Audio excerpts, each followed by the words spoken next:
In October, for Halloween time, my mother took my daughter and I to the Erie Zoo for their zoo boo. Their zoo boo, that's what it's called. Um, and it's a fun kind of festive event to take a young child to trick-or-treating through. Um, and there's a DJ there and a dance party for the kids, which is super fun. And the song came on, and my mom and my daughter were both singing it, and I had never heard it before. And I noticed these costumes that several of the younger girls were wearing. And I said, Mom, what is this song? And she said, oh, it's K-pop. It's Demon Hunters. And I'm like, what is this? Well, I couldn't find out. It's a movie and one of the highest grossing Netflix movies last year. My daughter fell in love with the songs, and she wanted to listen to these songs like a soundtrack on repeat. Songs like Golden, The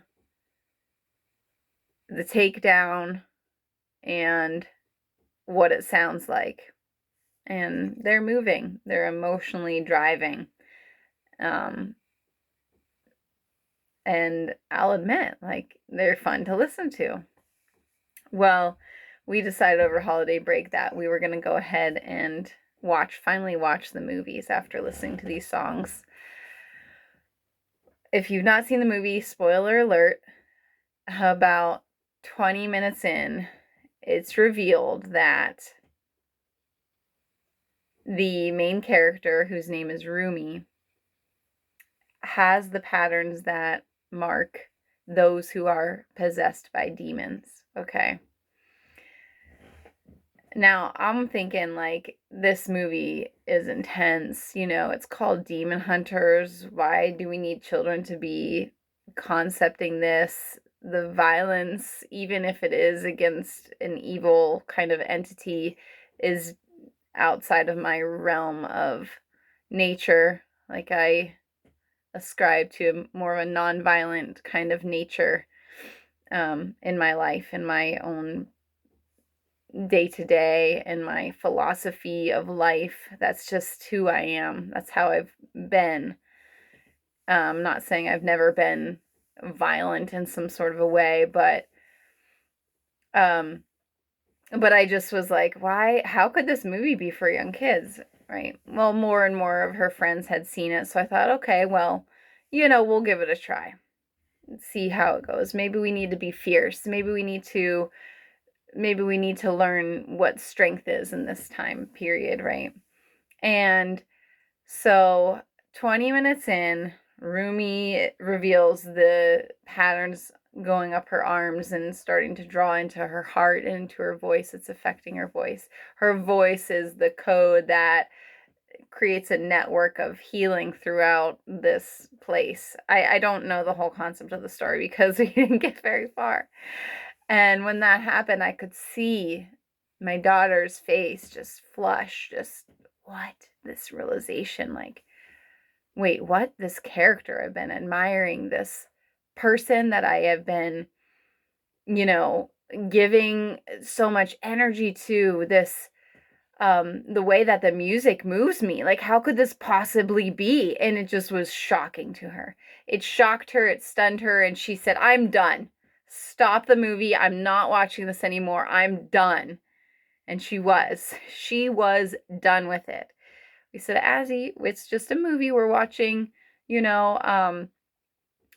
you want us to stop it and maybe revisit it and talk about it and see where this goes? Nope, I'm done. And she walked away. She went into the other room. She was done with it. This story had crossed a line for her. She was done with it, and she wanted to hear no more. Well, we haven't watched it, and she hasn't talked about it, and we've taken a pause from the songs, as you might imagine.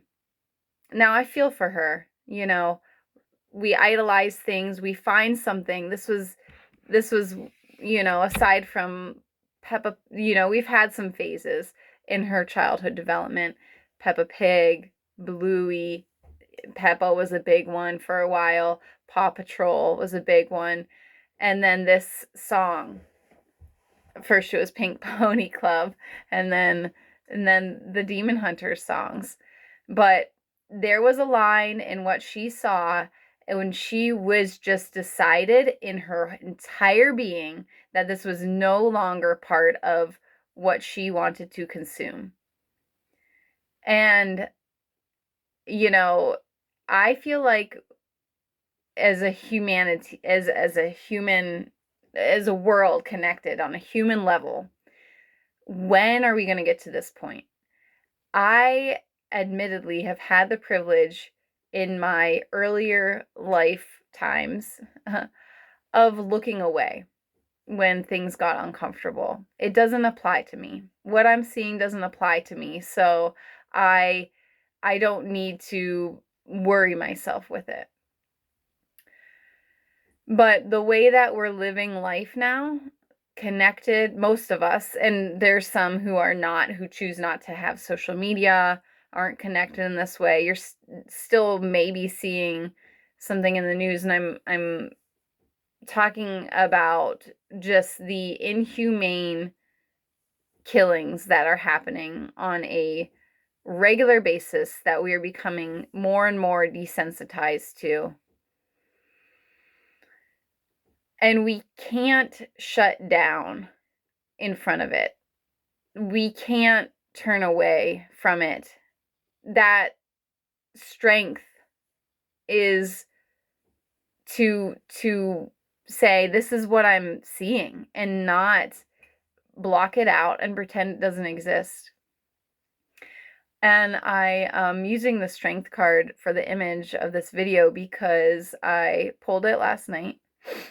I was just looking for an example of an illustration that was reminded. A friend sent a picture of a book she had gotten, and I thought the illustrations looked similar. But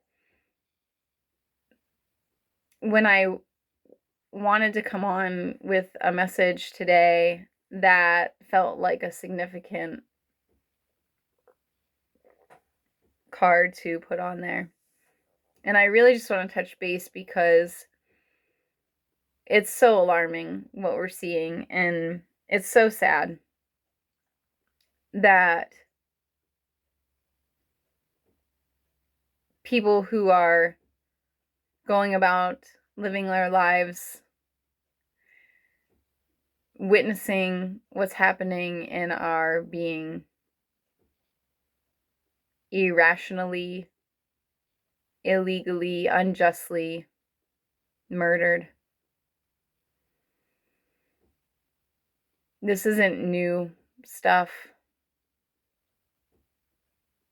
And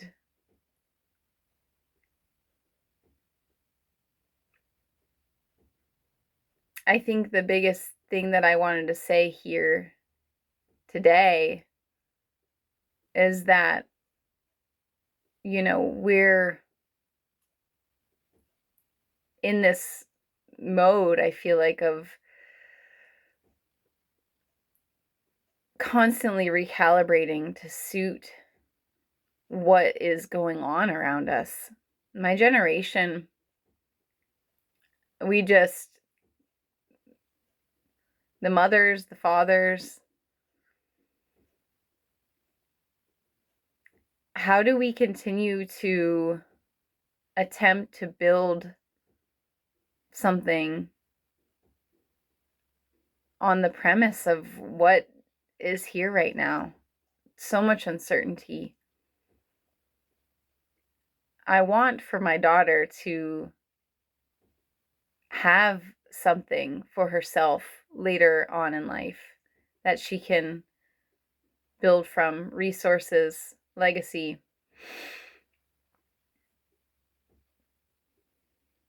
But it just feels like it just gets harder and harder to see something outside of what is being funneled to us, which is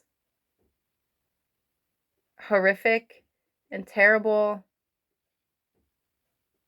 and unethical.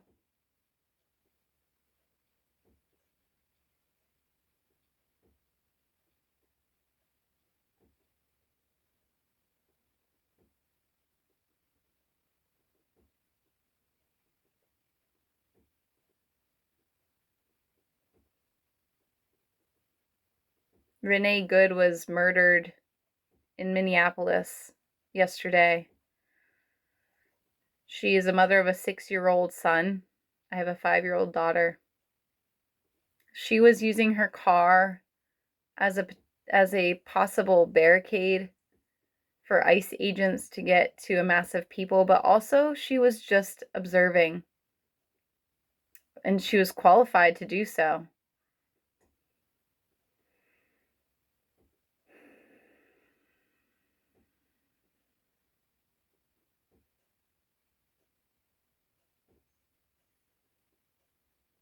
I don't really know what the answer is to where we go from here. But I do know that the strength that the people that are here with me now ascribe to is not the type of force that is used by ICE agents in this paramilitary that is enacting its own use of weapons and brutality to innocent families and lives. And the strength that we here ascribe to is that of the spirit. It's that of the connectivity of joining our hearts and our voices and our songs and our art and our abilities to transmute chaos into something beautiful. And I just want you to remember that now in this time, that is what we are here to do. And this period may feel long. Last year felt so long, like a very long year. And this year so far has been nothing short of a complete shit show. But my inner compass knows that we have steady steps that we can take each day in bringing ourselves back to a sense of balance, of inner peace. And that's all well and good. And the strength is remembering that others have it within them too.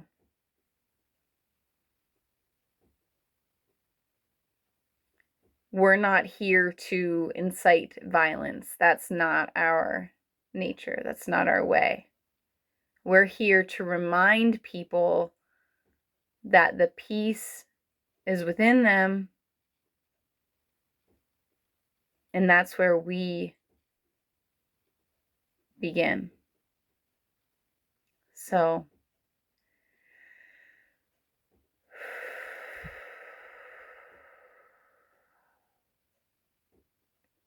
I know a lot of us are just exhaling, reaching for a deep breath. I am working on getting some somatic worksheets together to share with you in some way, some capacity, for those who really need it right now.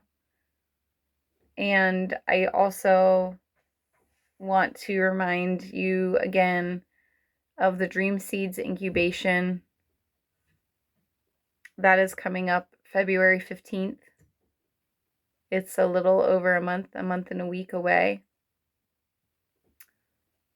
This is our 6-week period of time from February 15th to March 22nd.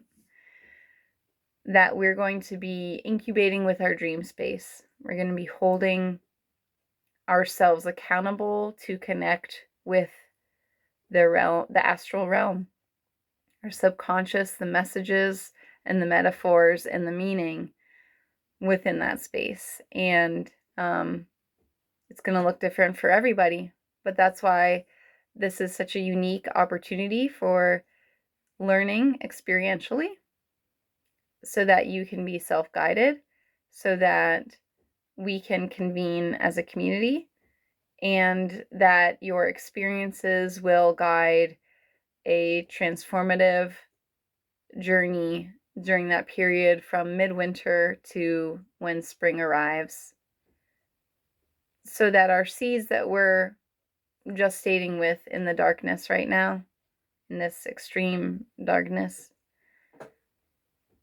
have chance to be nourished and nurtured in the seasons ahead. Dream Seeds Incubation, go to www.houseofthemysticalmaven.com. There's limited seats, but if there's an immense amount of interest, we can open more. If there's financial barriers, please let me know so that we can work with that too. I'm not doing this because it's going to buy me a house. I'm doing this because I value this work and I see how beneficial it is for us to be in community with our thoughts, with our feelings, with feeling into our notions and our intuition, and by building spaces from that place. So, thank you for listening. Thank you for watching. Ending this rant. It's not a rant. I feel it from my heart. I just really know that connecting in these spaces is very important in this time. We're inundated with imagery and so much crime. I'm sending love. Take care.